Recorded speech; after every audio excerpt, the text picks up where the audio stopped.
Welcome to the Regenerative Brands podcast. This is a place for consumers, operators, and investors to learn about the consumer brands supporting regenerative agriculture and how they're changing the world. This is your host, Kyle, joined by my co-host, AC, who's going to take us into the episode. On this episode, we have Hayley Painter, who is one of the co-founders at Painterland Sisters. Painterland Sisters is supporting regenerative agriculture with its line of organic and regenerative Icelandic Skyr yogurt products that are made with organic milk sourced from their family farm and others in the northern Pennsylvania area. In this episode, we learn about how Painterland Sisters has grown to an epic $3 million annual run rate in just under 2 years of business, how this sister duo proposed a CPG brand as a way to protect the future of their family farm, plus what the term regenerative means to them, their farm, and their brand. Hayley is just a bundle of joy, y'all. We had a great time learning more about the brand, exploring their epic start, their current fundraising campaign, and some big plans for the future. Let's dive in. What's up, everybody? Welcome back to another episode of the Regen Brands podcast. Very excited today to have Hayley Painter from Painterland Sisters joining us. So welcome, Hayley. Hello. Thanks for having me. So Hayley, I'm super excited to have you here. I've been a fan of the Painterland Sisters since I first found the brand at Natural Grocers in Bend, Oregon. I've got 2 of the planes in my fridge right now. And AC and I are both super passionate about devilifying animal-based agriculture. So anytime we get to showcase that story, we love to. So for those who are unfamiliar with your brand, give us a quick high level, like what SKUs do you produce? Where can people find you today? So we are Painterland Sisters, and what we offer is an organic Icelandic style Skyr yogurt.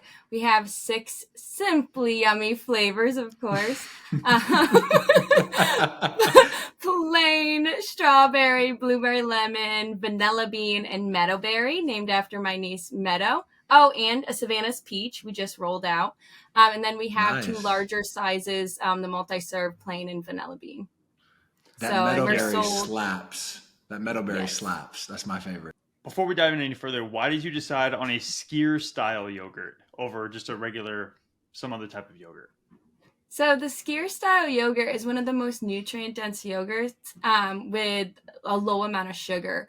And so with that much nutrients in it, we wanted to provide the most premium product we could. So it's pretty an easy choice for us. It's also, consumers are looking for that premium quality at the moment. So it was just, let's do this. It was one of those serendipitous things. You're super spot on. And as a consumer, I've always looked for a well-sourced, high-protein yogurt. And it almost has felt historically like I have to choose between grass-fed or high protein. So the fact that you are combining both of those like subcategories within the broader yogurt space is super appealing for me and hopefully many others. Okay, so in the industry, it was a lot of the cattle were fed primarily like small grain. So the longevity of the cattle wasn't good, the health of the cattle, but the yield came out fast. So everyone switched to grass-fed, and now it's the complete opposite extreme. So sometimes these animals aren't getting as many nutrients as they need. So we primarily are a grass-based diet, which is a very natural and nutrient-dense diet for the animals to provide the healthiest possible animal. So grass-based, grass-fed, they're both great. I definitely lean more towards the grass-based because it's more achievable. And you can make sure that your animals are getting as many nutrients as they actually need. So grass-based means that the grass is the primary portion of the diet, but you supplement that with some level of grain at some point in time to ensure that the animal is as healthy as it can be.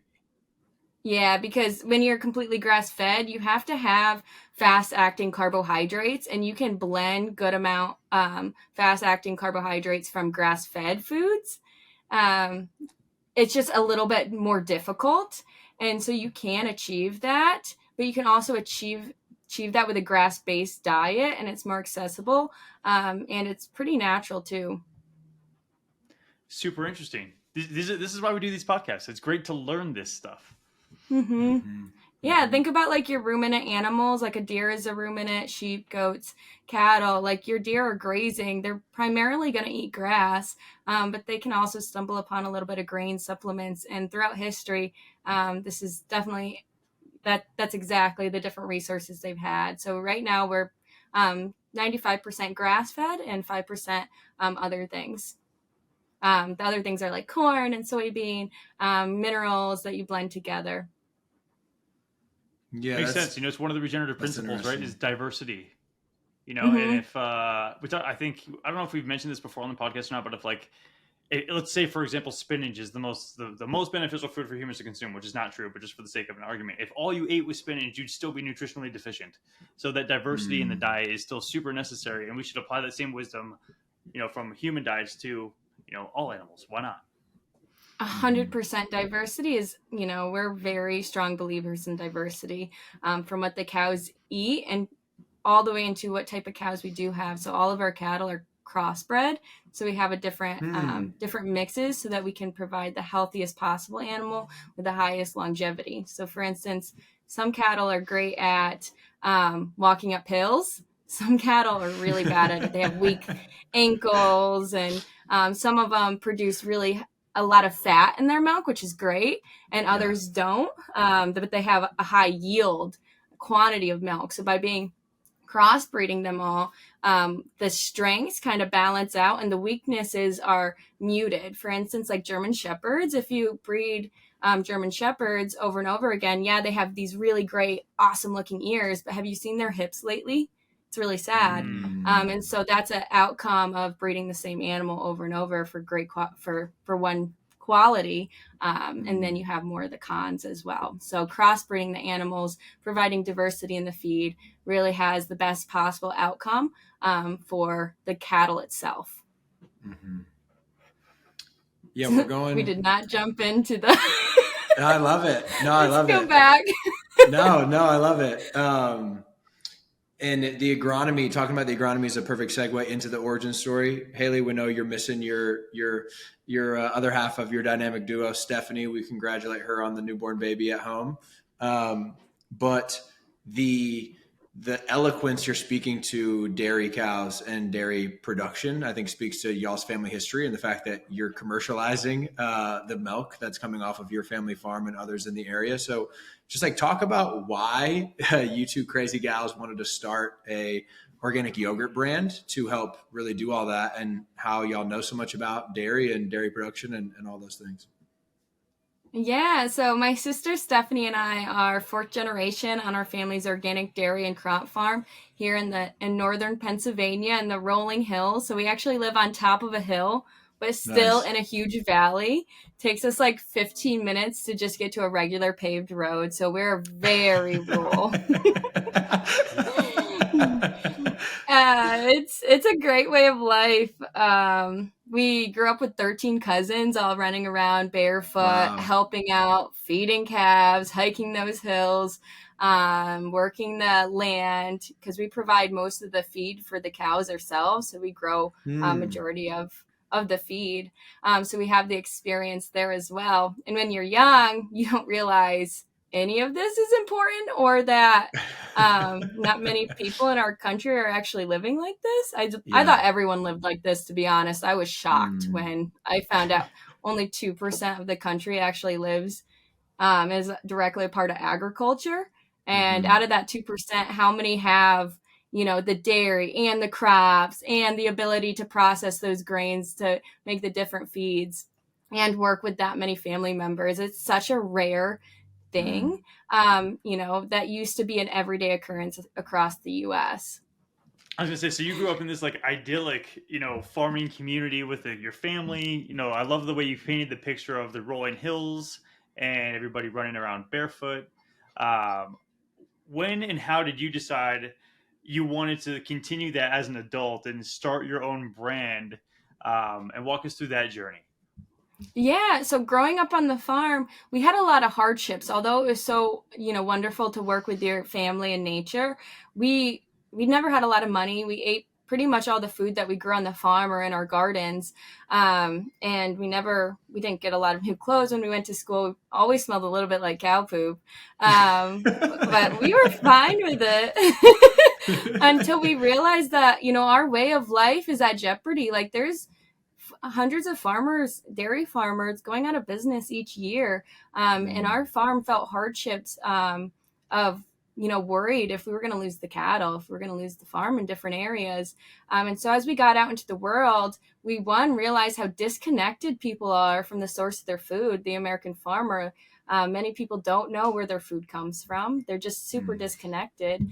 And then on top of it, they don't know the struggles that farmers are, putting out forward just to be stewards of the land and stewards of these animals to provide this great quality food for us. And they're struggling. And so as a way to sustain our family farm, and then as we were setting out to that journey to sustain the other farms in our area, because you can't make it as a family farm alone. It takes a whole community and others like you. So we set out to sustain our family farm and others like it, and to showcase what they're doing and to connect the farmer directly to the consumer, so that it provides transparency and a voice. And so while we were setting out to do that, we thought of all the different value-added dairy products we could make. I personally studied cheese making. That's why I have cheese in the background. For those that are just listening, Hayley's got an epic little cheese diagram over her left shoulder. If you're watching on video, you'll be able to see it. So I'm a cheese nerd because I really had this vision that cheese would be our solution for bringing this, connecting the farmer to the consumer and providing stability for our farm. But I learned cheese making, yogurt making, bottled milk. I went on large farms, small ones. I went to Costa Rica to learn about it, North Carolina. I sold cheese in farmers markets in New York City, Hoboken. And so I got a lot of experience there and understanding, one, what the consumers were looking for, but then also two, like the process of making it and the niche. And it took us 4 years from 2018 to 2022 to figure out what actual value-added dairy product we wanted to make. We went as far as designing our own processing plant for cheese. We stopped when we got we stopped when we got the quote and it was $8 million. So we were like, all right. Yeah, this is a little strong. And we didn't know how to sell it, right? We just knew how to make it. We had it all lined up. So then the next thing we had to figure out was, okay, this isn't going to work. What niche can we do? It can be large enough to sustain these farms, and have the niche in the market. So we ended up settling on the organic Icelandic style Skyr yogurt, because in the yogurt sector, it's a very saturated section, but there's so much room for premium quality products in that area. Consumers are looking for, the source of their food. They're looking for high protein, high nutrients, high micronutrients in their products. And so we just led with premium transparency, and the Icelandic is a great little opportunity for us. And then additionally, how we ended up making the product is we use a co-manufacturer. So we ended up not doing our $8 million plant. We actually met an Icelandic guy who moved to the US, and he started a plant right here in Pennsylvania. So now we're able to source our milk, bring it to the plant very close. So it's a very short supply chain. And he's, 10th generation Icelandic Skyr maker. So it was a very no-brainer. Like, we got to do this thing. Yeah. And Hayley, it hasn't been that long since y'all launched, and y'all have scaled pretty rapidly. So maybe just give the audience a quick overview of that timeline, just so they can understand kind of what has happened in the past couple of years. Yeah. So 2018 to 2022 is when we were wondering, what are we going to make? And we finally launched our first product March of 2022. So only a year and a half ago. If we're talking in babies terms, it's like 18 months, right? It sounds shorter, right? You learn how to market things. So a year and a half ago, we sold our very first cup of yogurt. But the problem was we didn't even have labels for those yogurts. So we hand labeled for the first 3 months and the first 60,000 yogurts. Holy my God. How did you do that? You did. Yeah. How did you even do that? Oh, we brought the farm family down, and they went into the plant multiple days. Those 13 cousins. So the plant and the family were both very excited when we weren't hand labeling anymore. And we weren't really able, we only sold those products super locally in our local Mennonite Amish country stores. And so we were actually got our labels and were ready to actually rip by July time of 2022. And so it's basically a little over a year from now. So we launched March of 2022. We became kind of got into Giant, which is a local grocery store chain in Pennsylvania, who really supported us from a farmer-owned standpoint. They came to our farm, took videos, and really helped us launch. And then by August, we became a national brand. And Wow. we just continue to grow and grow. Within our first 12 months, we sold more than $1 million worth of yogurt. And now we're on the path to sell 3.5 million, and it'll be less than 2 years in business. So we've just really grown tremendously. We're focusing on the premium aspect of the premium grocery stores in the natural channel as a way to find consumers that are looking for a premium product, looking for that transparency. We didn't plan on being a national brand. March of 2022, we thought, okay, we'll like stay in our northern region of Pennsylvania. And then by April, we're like, all right, we'll expand to statewide. And then we're like, all right, maybe we'll just go a little larger. Our problem is we were a little naive. So the minimums for dairy. So dairy gets picked up in 60,000 pound truckloads. And it's most efficient to process them in those truckloads. And so our minimums were so high, we had to get large enough in order to sustain just that and able to move out that product. With a 60-day shelf life, we had to get pretty large quickly only to hit our minimum. So a lot of people get large. People think it's foolish, like slow down, slow down. We just got to the level of our minimum capacity. And then by doing that, our sales increase at the store level. So our velocities are pretty good and are continuing to increase month over month. And so we got into the stores we needed, and now our sales are continuing throughout that. And we're still targeting a lot of the premium natural grocery stores. We're on almost 2,000 stores nationwide in every state but Alaska. Haley, question on the 60,000 pounds. How many head of cattle is that? And in what time is that? A week, a month, 3 months? Like, just so people can understand like what the production needs are for that capacity. Yeah. So we produce 60,000 pounds, a full tanker load of milk once a week. We're actually doing a tanker and a half right now, which is very inefficient for the farmer and the processor. But anyway, so the milk industry likes to move in those very clean truckloads. Yeah. And so a whole truck, you have to, when you milk cows, they get milked every day, at least twice a day. Ours get milked twice a day. A lot of organic farms get milked twice a day, organic, regenerative. It doesn't push the cattle that much, especially when they're grazing out on the pastures. So it gives them that chance to come in. So that milk, once the cow gets milked, it has to be moved within 48 hours. And once it's moved, it has to be turned into value-added product within 48 hours. And so we have to, so although the cows, we can pick up their milk 3 times a week, we only take one of their milk, their truckloads of milk. And so right now we're using 1/3 of our full capacity of our farm. So that's why we use our farm's milk and other farms in the area to top off that full truckload, because our farm produces about 65% of a truckload. And so we get 45% milk from other farmers in the area. So it's kind of crazy that we're not quite using all of our own milk, but still expanding out. Yeah. Yeah, it feels like there's a ton of opportunity to grow and just get more efficiencies and therefore more profitable until you hit that like minimum threshold you've been alluding to, which is really interesting. I do want to touch on the appetite to go from 0 to 3.5 million in less than 2 years is pretty insane. And I think timing has a lot to do with that, and obviously the quality of your yogurts. But from a macro perspective, if we zoom out to like 10 years ago, even 5 years ago, it felt like commodity dairy was sort of on its way out. And there's that plant-based resurgence because people were tired of lack of traceability, not knowing where their food is coming from.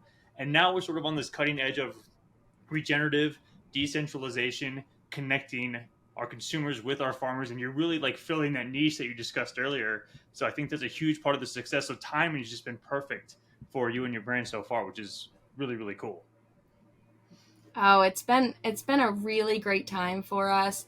There's opportunity because consumers are kind of hungry for that, and then Mm, on the verge of social media, it's wonderful because now farmers can actually compete a little bit. We can show what we're actually doing on our farm, and it is a beautiful thing. And so we're able to tell our story a little more transparently. And since we are the farmers and a food brand, which is very rare, very very mm-hmm, rare, mm-hmm. it's so easy for us to go outside, take pictures of our cows, go over to our neighbor's house, who we pick the milk up from, take pictures of their cows. It's a very simplistic way to market. And right now, organic marketing is huge. People don't like, the videos that are super professional for Super Bowl. They only want them on the Super Bowl Sunday series. They Mm-hmm. want organic reels. They want TikToks. They want real life.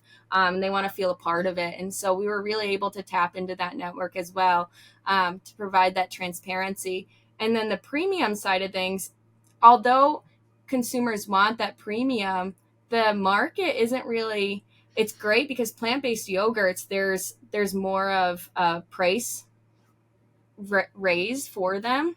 As Mm-hmm. far as dairy yogurts, though, they're kind of capping it around $2 for a single serve.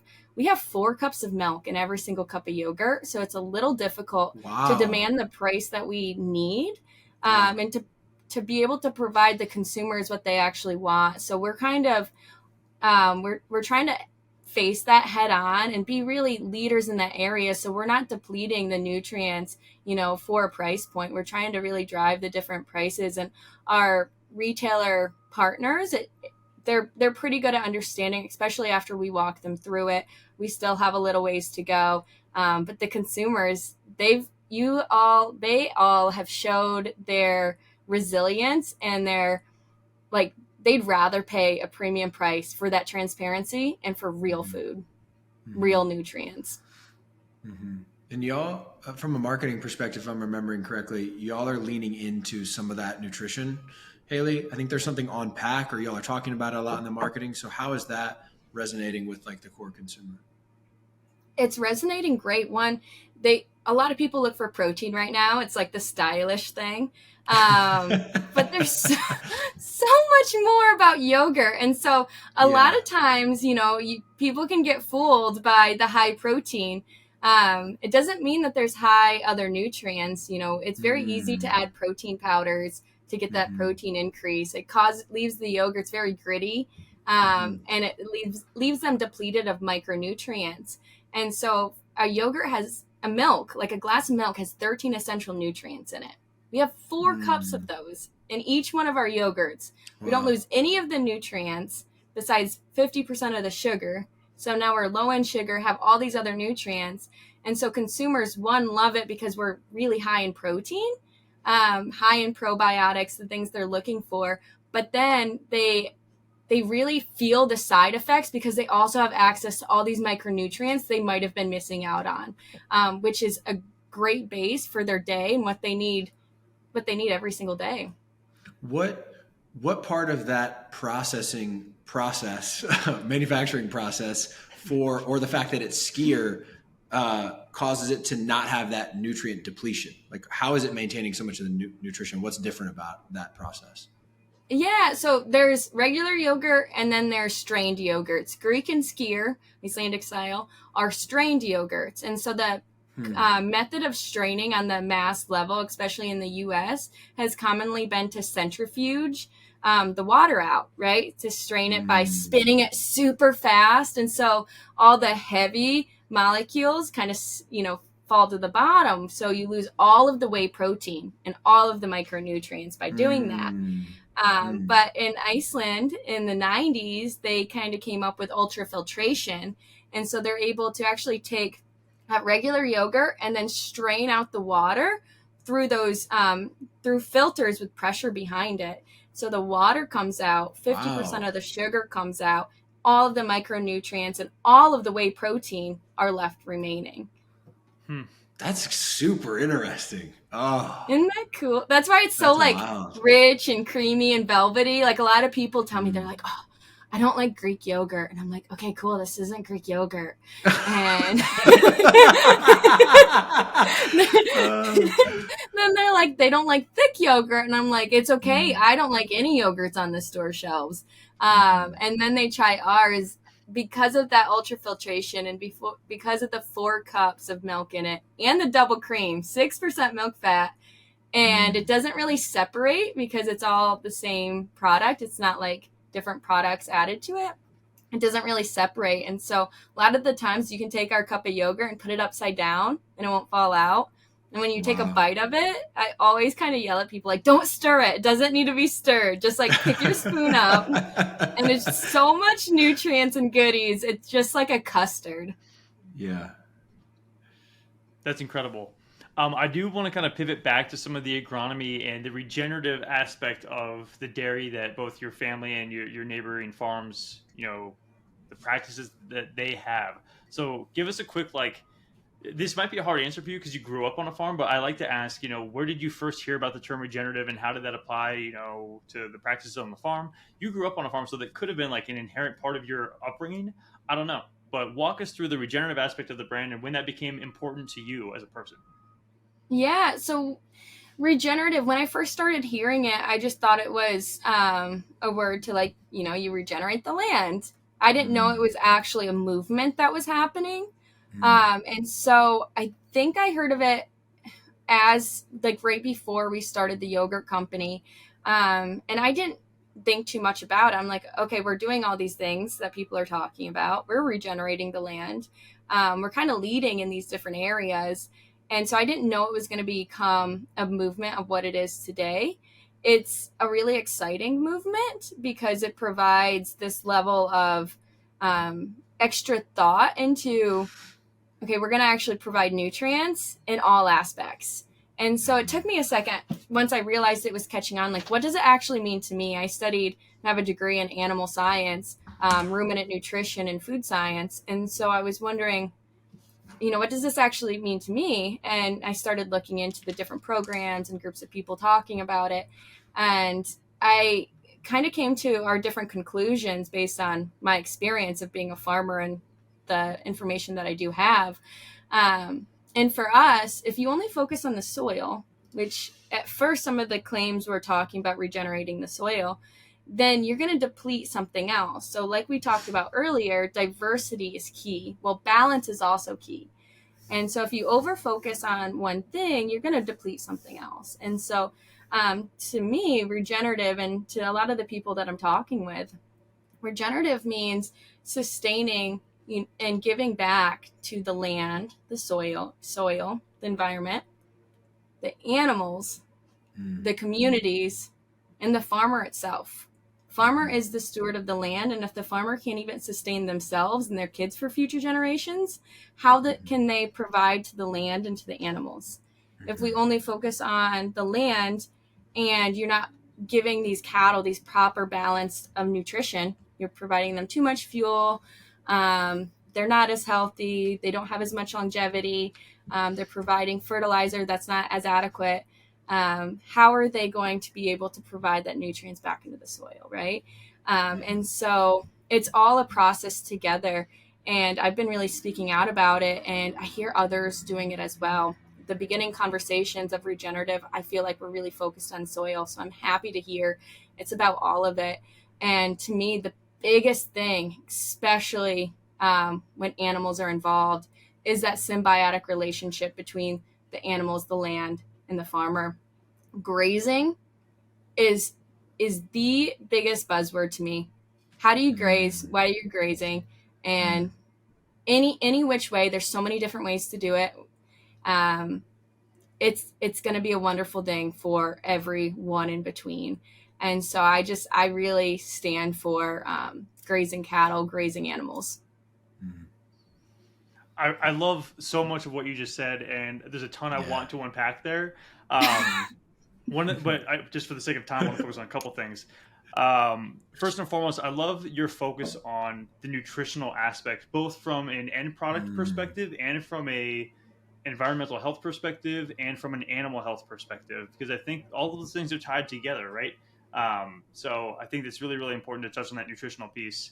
And then part two, this is another thing we like to do on the podcast. I'd love to kind of give our listeners an A/B scenario. Like, you and your company, Painterland Sisters, focuses on regenerative dairy. What does non-regenerative dairy look like, and how do those things differ? Can you paint us a quick picture of like those that dichotomy essentially? Mm-hmm.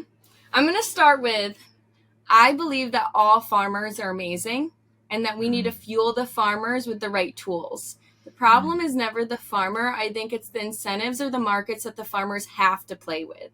And so a regenerative cycle, to me, that's really great is one, supporting the farmer so they have adequate wages to be the proper stewards of the land. Being a proper steward of the land is, I believe, allowing the animals to work with nature, letting them graze outside, letting them have that sunshine on their face, to be able to rotate and have fresh pastures that haven't been fertilized on, to be able to provide that nutrients. And that's also not over stimulating the soil, so that it can continue to grow. But we need that stimulation of soil, or we're just going to have an overrun of brush. A lot of acres here in Pennsylvania are turning into brush. We have a lot of hills and valleys, the same with Oregon, probably the same in Wisconsin. So if we don't have grazing cattle on these hills and valleys, we're not putting houses on them. It's too difficult. We can't grow corn and soybeans, which is still needed for, like you said, we have a lot of plant-based products that consumers eat. We need our corn and soybeans, but we can't grow these here on our hills and valleys. We can grow cattle here. And so rotating cattle, being able to make sure it's a balance for the soil and the land, and then taking those extra nutrients from the cattle and being able to spread it on the land that's then used to supplement these cattle in the winter times, or store it, or to supplement the food for human consumption. And then, like I said, adequate wages for the farmers, and having availabilities for the farmers to be able to fix their equipment or get access to minerals for their cattle at fair prices. Things like that are really essential. And then an outlook of a non-regenerative farm is, if the cattle can't go outside, if the calves don't get the opportunity to grow up and be raised and have that opportunity for open pastures, depleting the nutrients all the time, not fertilizing, overusing chemicals, just trying to get a yield and not thinking about the future. If we take too much so we make a profit today, we're not going to have any profits for the future, right? And so it's really just balancing it out, not focusing on yield, but focusing on longevity for everything and health of everything. Yeah. The system thinking that you're bringing to all of it is super evident. And the piece that struck me is John Kempf likes to say a lot, like increasing the capacity for stewardship, like with the farmers. And at the RFSI forum recently, he was on a panel with Kate Havstad-Kassad, who also said, I'm paraphrasing because I don't remember the exact quote, but it's basically just like, well, farmers can take care of the land well, like, but they have to be well first. And so we have to create those properties and those markets and all the other things that you mentioned, Hayley, to enable that to happen. I'm actually curious to back into the one piece of the origin story we didn't cover, of just when y'all had this idea. And I believe I met your dad on a Zoom call briefly one other time we chatted, but I think he's like the head farming operations person, right? Like what was his reaction to, we're going to kind of vertically integrate and have our own CPG brand? Was he like, y'all are crazy? Was he like, go do your thing? Like, I'm super curious what that hyper farmer perspective was to this opportunity. Yeah. So I think a lot of farmers, generational farmers, are scared because they're barely holding on to their pants. If they go and reach for something else, they're letting their draw show, you know? And so I think a lot of farmers are a little scared for this generational change because they're not well, because they don't have that clear path for the future. And we need to pave that. So it's really about the brands working with these farmers that are already existing, not creating new farms and letting the old ones deteriorate. It's really, how do we progress these older ones and then encourage new farmers to either take over some of these old farms or work together, right? And so what I am fearful of with this regenerative movement is making these perfect new regenerative farms in new areas, pushing out old farmers instead of mitigating the problem, which farmers are struggling right now. They need a new market. How do we support them for this transition? It might be slower. It might not be a perfect, like when you pop up a brand new house, it's easy, it's wonderful. Bam, we hit the regenerative cert. Let's go. Okay, well, what about these old houses that are not being used at all, that are just depleting, the area and the resources? Let's take these farms that are struggling, that need help, that want to pass it down for a generation. Maybe they want to pass it down to a new farmer. How do we support them? And I don't think I answered your question because I go off on tangents. What was your? I love it. No, it's beautiful. It's beautiful. But just what was your dad's initial reaction to this plan to commercialize the milk? So my dad, though, he's a little out of the box. Our whole family is. We are just really big go-getters. We were one of the first. So when my grandpa started, our family's been in the U.S. for a long time. They were at the writing of the Declaration of Independence, and they were the ones who brought over the first milking shorthorns to the country. Is what the story is. In an old leather-bound book. They helped start the Pennsylvania Railroad. They started some of the salt mines in the area, in the Pittsburgh area. So they've always had this like twinkle in their eye and ambition. And so my grandpa, he was second generation on our farm in northern Pennsylvania in 1941. And when he got the farm with my grandma, they only had 2 farms. And when he passed away, they ended up incorporating 53 other farms that were going out of business. Neighbors who said, hey, I want you to farm our land because I don't want it to be built up into something else. So they would give it to him at a lower price. He said he'd rather have money, or he'd rather have land than money in the bank.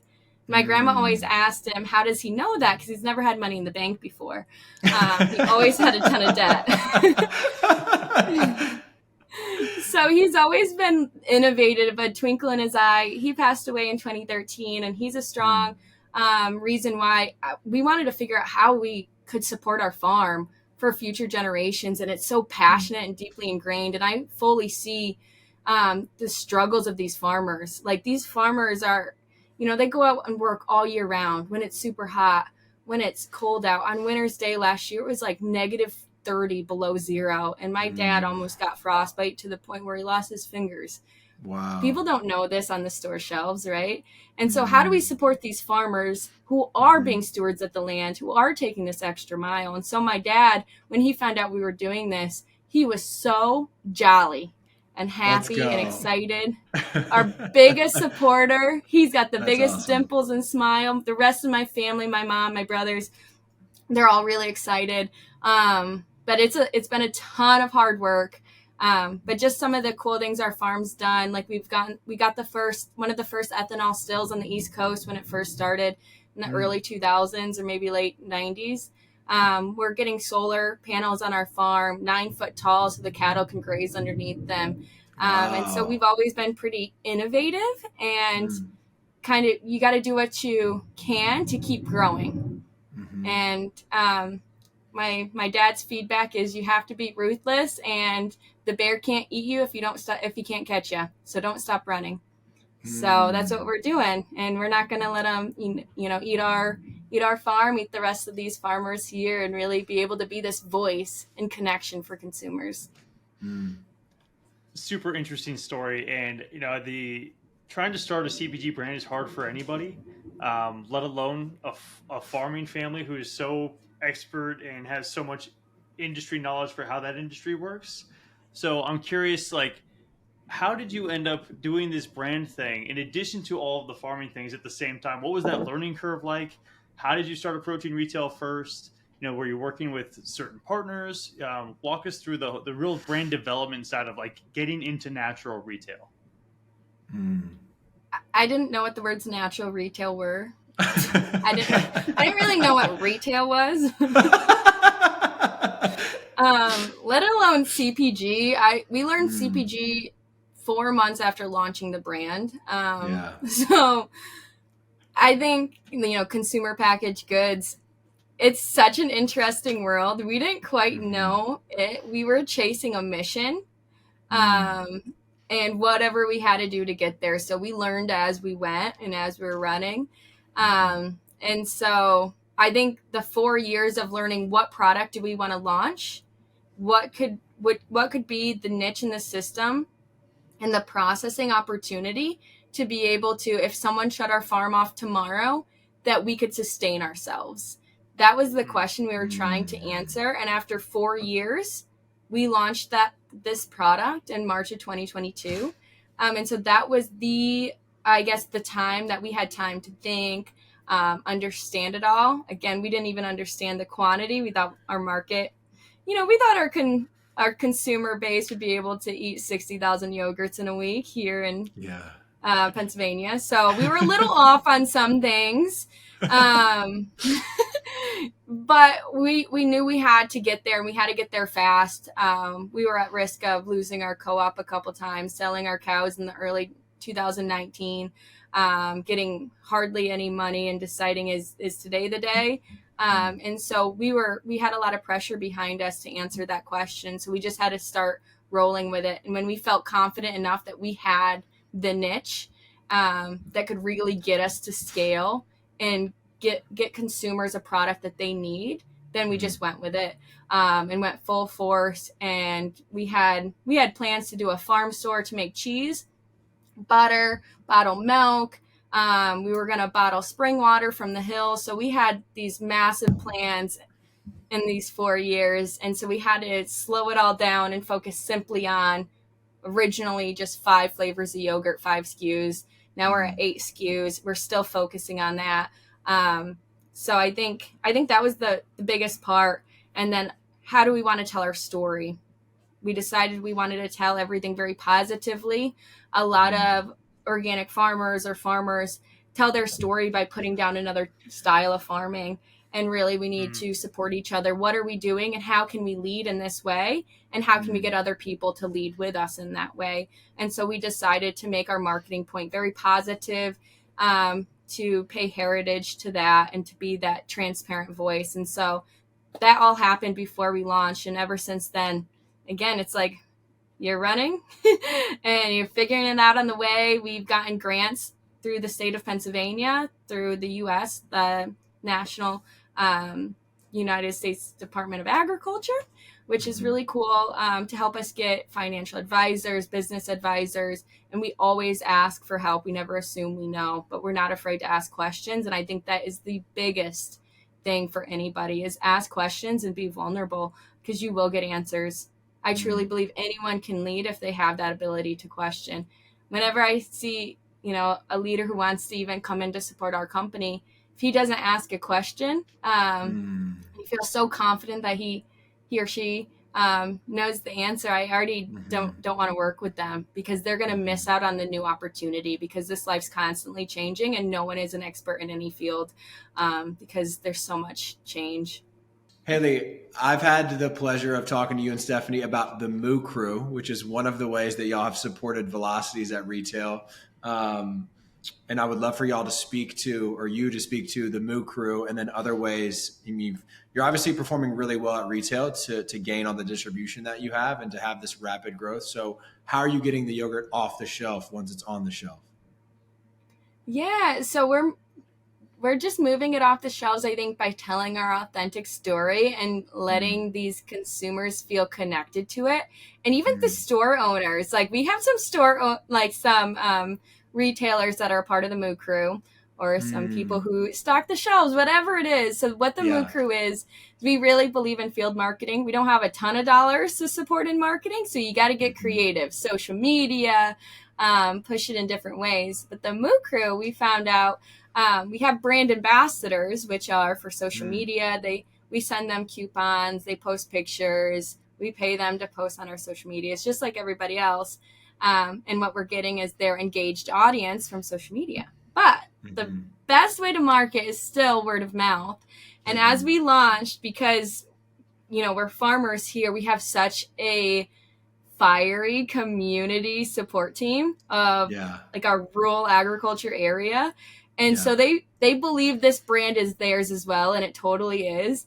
And so we started talking about these brand ambassadors, and some of these ladies would come and be like, I want to do demos for you, or I want to help you at this event, or I want to fly to California with you. Like, I don't want you to drive home at night after you're going through all these shows. Wow. Or I've told so many people at my church group about this. So whatever it is, right? They all have their own like circles, their exercise groups. Right now, pickleball is a huge thing. And so what we decided to do, because we listened to, I guess, our audience, is we decided to open up our brand partnerships and focus on field marketing that had nothing to do with social media. But we provide coupons to these really cool people in our areas, and they're able to help advocate for us. And I really think it's not because they love the yogurt, it's because they love the story and they feel a part of it. And so I don't think every brand could do this. I think it takes a really special, impactful brand to be able to connect with, I guess, the audience like this, and have them spread the word so organically. I love that. I spent a lot of time working at retail, interacting directly with customers at like store shelves, and we call it interception. If somebody's shopping a category and you can approach them and say, hey, continue to buy whatever it is that you want to buy, but also try this and see how you like it. And they get to develop a personal connection with that positive interaction. That leads to like a level of loyalty that is, it can't be beat. To your point, it can't be compared to a social media post, right? So I think that's a really cool grassroots, creative, outside the box way to continue to build a fan base at the location where people are shopping and finding your product. So kudos to you for, again, thinking outside the box and creating this initiative and the name is fantastic, the Moo Crew. I think it's awesome. Shirts to come. I was just about to say, I need a t-shirt. I need a Moo Crew t-shirt now, like ASAP. Oh, you can definitely have a Moo Crew t-shirt if you wear it on this podcast.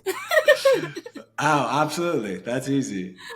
The other topic I know we want to make sure we talk about, Hayley, that comes along with growth is you need cash, right? You need to fund that growth. And there is an open WeFunder campaign happening right now that I believe is being even revamped right now.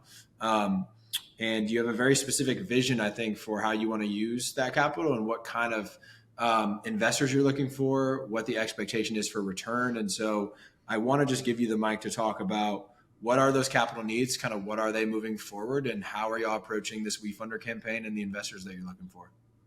Yeah, so we're really excited. Everything has been a learning curve, like we've talked about. And our goal for the future is to have this company for a long time. We've talked about longevity a lot, and that's completely a part of this regenerative system. And so for regenerative farmers, it's about sustaining the land and their stewardship for generations to come. 90% of the brands 90% of the food on the grocery store shelves is owned by 10 companies. So that's not diversity. So how can we support regenerative agriculture if we don't have regenerative markets for them? And so therefore we strongly, like, our vision is to create this difference for a long time and to have a company that really soars and hits profitability and can stand on its own. And with that goal, we want investors that want to come in and reap those benefits along the way. And so we have it modeled out to do distributions of profits with them. So that's a belief that, hey, we want to grow, but we want to grow with profits. And then at the same time, coming in at this level, the shares are going to continue to grow. So that opportunity is there as well. So it's not a system of, hey, come in, we're going to sell the company within 5 to 10 years. It's, hey, come in, we're going to create an empire together, and you can either get the distributions of profits or you can sell your share that's going to be worth a lot more because you're going to help us grow with it. And so right now we have when we're thinking about how do we want to do this, there's honestly not a lot of funding for, I guess, ideas like this that I know of as well. And so in order to kind of connect with other people and see what's out there, we decided, let's open a crowdfunding campaign. We stuck with WeFunder. And so we're able to be very transparent about what we're doing. A lot of people say they don't want to do crowdfunding because they're putting all their information out there. Yeah. And you know what? Transparency is everything. So now we're able to freely talk about what we're doing. It's really exciting. It's positive growth. In the last 2 months, we've doubled our sales, which is wonderful. Congratulations. we had a $400,000 month. And you won What'd a you say? Nexty. I said, and you won a We won Nexty, which we haven't talked about. So we give you a shout out there. We want a Nexty. We're really focusing on that premium. And so we're looking for investors to come in that want to have that premium product with us, use that voice and longevity. So they can go to WeFunder right now. They can invest. A lot of people are like, oh, it can only be small investors that come in. Small, medium, large venture capitalists can even come in through there. I know it sounds crazy, but it has been done before. You can look at the different programs. And the reason we're doing this is for the most awareness and to be able to market it. So if anyone's interested, you can go to wefunder.com, or you can reach out to us if you want to talk directly. I'm going to be doing a live tonight from 5 to 6, even though this isn't going to be airing until after, isn't it? So let's just go back. Well, we will put the WeFunder link in the show notes, and we will include some other promotional materials on the investment as well, like the live you mentioned. So we will support in that way for sure. Awesome. Yeah, and people can reach out to me directly. So that's a little bit about what we're doing. We're also looking for grants. We've gotten our first, it was actually a $250,000 grant from the Department of Agriculture to help us fund our processing. So we're looking in that way as well. So there's a lot of cool ways to fund businesses and CPG brands. I just think there needs to be a little bit of change in the industry, so I'm excited. Mm-hmm. Yeah, there's definitely a dearth of capital for regenerative brands in general, which we've talked about ad nausea on this podcast. And there's especially a dearth of capital for any CPG brand that is not modeling to an exit in a venture timeline, which is a struggle, right? And this is someone that wants to build a venture capital fund that funds brands like that. And we still haven't built what I would say proven mechanisms to make that happen. And so a lot of the trailblazing work, like what you're doing, is very important, because once we have this portfolio of success there, we can really show that it is possible.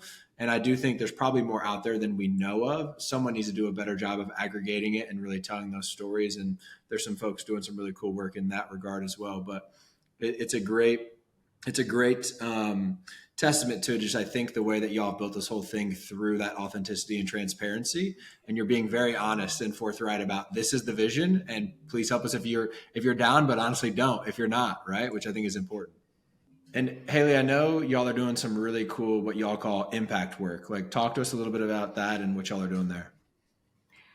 Yeah, so impact work to us is, it's not directly related to selling products, more impact. And our impact is, how do we connect consumers to farmers and farmers back to consumers and providing sustainability to them. And so we like to get involved into our agriculture communities and educate or support different initiatives that are. For instance, there's programs like the Dairy Center or the Dairy Princesses or the Center for Dairy Excellence, Future Farmers of America. I love it. This is amazing. I was the keynote speaker this year. It was really flattering. Did you have a tiara? Love that. No, it's interesting though, because I thought they were all in high school, but I was only 2 years older than the oldest one there. So I kind of, I really felt like I, encouraged them that they could do different things. FFA, like Future Farmers of America. Do you guys work with them at all? We haven't done anything with them, but they have their big conference here in Indianapolis every year. So I always see them running around that one big week of the year. Yeah, we'll have to combine and see how we can work together there. Yeah, for sure. So like that, there's Pennsylvania Friends of Agriculture. There's Dairy Grazers Apprenticeship Program, our Farms and Apprentice Farm. Groups like that. So we try to get involved, get our voice out. How can we help out? On the Pennsylvania Friends of Agriculture, we've actually supported, there's a mobile immersion lab. And so it's like a little trailer that's mobile that can go to different events. It can go to high schools, elementary schools, and it has a Meet the Farmer series on the whole one side of it. And it's actually Stephanie and I saying what a farmer can look like. Cool. And so super farmers really can be, anything. And so although it's not directly helping us get sales, it's really broadening the education for consumers to try regenerative and organic products or farmer-owned products. Yeah. This cat's named Milk Mustache. We have, so for those that are just listening, we got the cheese diagram in the background. We got the cat guest named Milk Mustache, and then Hayley has the most epic pig mug that I've ever seen. So all-time aesthetic lineup out of Hayley today. She's doing a great job trying to control these cats. That cat just tried to walk into the frame, and she just like casually like shoved it below the desk and then like popped it up to show the Milk Mustache. Pretty awesome. When we first pitched Sprouts, we were so excited to get into Sprouts. But yeah, one of the cats is right there looking at the camera, and I'm like, we are not getting in. Love that. We did get in. You acknowledge the cat's presence, talk about the cat, and especially when your cat has a milk mustache and you're a dairy company. I mean, that's a win. You should make sure the cat's there for every retailer meeting. So that's great news. Also, this is total segue back to like conversations minutes ago. I had a conversation with a natural channel dairy buyer recently who talked about how the plant-based set has not just plateaued, but started to erode a little bit, and they're going to start shrinking that set to look to get more high quality, traceable regenerative dairy products back on shelf, which I think is super, super cool. So that goes back to that timing conversation we had earlier. But the impact work you just laid out sounds incredible. I want to talk, you mentioned the longevity piece for Painterland Sisters, and I want to talk about the future. You mentioned there's a new peach SKU coming out soon, but what else is coming down the pike? Are there any potentials to get, clearly you've got an educational background in cheese making, you've talked about bottled milk. Like, what are some of the 1, 3, 5-year goals from like a SKU development or category penetration perspective for the Painterland Sisters? Yeah, so we definitely want to focus on our premium yogurts. Our yogurt is lactose free as well. I didn't mention that. So it is a really segue between that plant-based and real dairy for consumers who have difficulty and have had to go to plant-based for so long. And then all those probiotics. I gotta pause transition. There. Is it naturally lactose free because of that ultrafiltration process you mentioned, or is there some other thing that happens that makes it lactose free? Yeah, so ultrafiltration makes it low in lactose, but to be completely lactose free, we actually add a lactase enzyme to the culturing process, and pretty much any dairy product can be lactose free. It's a little expensive though to do that, and so we're like, you know what, we're going to do it for our consumers because we want everyone to be able to enjoy it. And it's one of the few very premium products that are also lactose free. Super cool. Yeah. What'd you ask me? We were talking about future. Like, what's the future hold for Painterland Sisters? And that could be either SKU or category development, or incorporating more farms, or whatever that looks like. What's the future outlook for the brand? The future outlook of Painterland Sisters is really to lead with premium quality products and to be able to provide that stability for farmers. So definitely increasing the different farmers and the awareness and the transparency there to be able to utilize all of our family's milk, and then to really grow into, we want to saturate our yogurt categories, but see what else is out there in the future. I would definitely tell you some of those, but I think it'd be better if it was kept a secret. And I'd like to hear from everyone else if they have any ideas of premium dairy products that they wish they had. Because again, as a consumer, when I would leave the farm and didn't have my raw milk, I did not like yogurt, guys. This is like the one product I'm like, we are not making yogurt. And so we made a really premium yogurt, and now I like it. So is there anything that's missing on the shelves that, you guys think should be on? Love that. Flipping the question into some strategic advice from the audience. That's a hungry founder right there. We love that. I can't give all my secrets. I'd love to answer the question, like premium dairy on the shelf, like recommendations.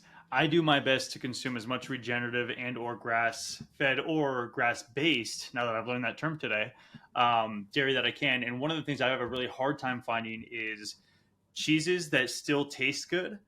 There are a few that have come out recently that are organic raw, and I'm not going to throw any of these brands under the bus because I think they're doing really good things, but the taste is often not there. So if we can get really high quality from an ingredient perspective dairy that still tastes fantastic, that would be incredible, and I'd love to support those products with my dollar. So you would like a cheese with more flavor that's organic and regenerative, and possibly grass-based or grass-finished. I think that would be a great product in the future. I think what is really lacking is the artisanal style cheeses, where they can be cave aged or some type of craft in them. The beauty of cheese is it can taste so different from each bite. And so there is some new opportunities out there because the organic regenerative cheeses are the ones that are consistent, which is a demand as well in a niche. But you want those artisanal cheeses that maybe taste a little different every time. And trust me, I would love to do that. My dream is to just have a cave on the farm, invite people up. We're 5 hours from New York City, 5 hours from Philadelphia. Let people come to the farm, experience cheese. They can make cheese with us. We can age it in our cave. We can have bries and mozzarellas and a bunch of things. So, but I would love to do that as well. Yeah, we're gonna find a rich person to put the $8 million up for the cheese cave and processing facility. If we're just doing a cave, we just need a thing of dynamite, but I don't know if that's regenerative. I don't know if it'll be SQF certified, but it sounds like it'll work, which is the most important thing. Yeah, but artisan cheese can get around the SQF. Yeah. Well, Hayley, this has been a super fun conversation. I'll take us home with the question that we ask everyone, and I know from what we've talked about so far, you're gonna have a really interesting take on this, but how do we get regenerative brands to have 50% market share by 2050? I would say that we need to make our voices louder, more marketing opportunities, more spaces on the shelves. But most importantly, if we get that 50% market share, I want to make sure that market share is providing the adequate sale price, right? So these brands can continue to thrive. But more importantly, we can pay that directly back down to these farmers, because getting like a certification, a whole new one, it's going to be an extra expense for them. So that 50% market share, as long as it has a really great, margin into demand higher prices. And I think that all comes with marketing, a voice that's louder, an ability to get support on retail shelves, because consumers will buy it. They're ready for that 50% market. We just got to make room for them. That's what I think. Yeah. What do you guys think? Love that. And your concern and action around the farmer livelihood piece has just been a thread throughout this whole conversation. And I just really admire it. And it's so evident in everything that y'all are doing. And we have to build not only the brands, but the supply chain. Supply webs is the new term that everyone loves.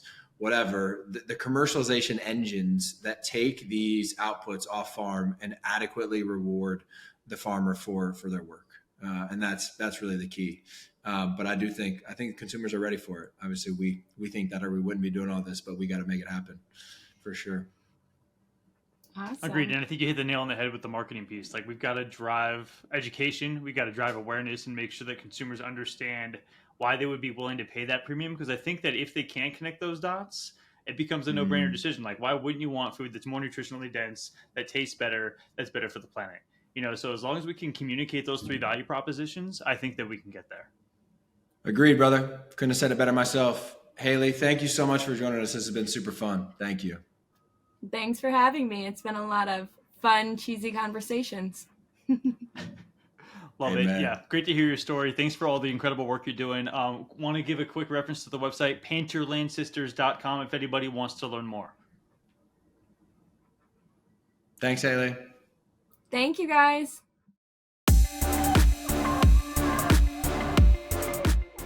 For show notes and more information on our guests and what we discuss on the show, check out our website, regen-brands.com. That is regen-brands.com. You can also check out our YouTube channel, Regen Brands Podcast, for all of our episodes with both video and audio. The best way to support our work is to give us a 5-star rating on your favorite podcast platform and subscribe to future episodes. Thanks so much for tuning in to the Regen Brands Podcast, brought to you by the Regen Coalition and Outlaw Ventures. We hope you learned something new in this episode, and it empowers you to use your voice, your time, and your dollars to help us build a better and more regenerative food system. Love you guys.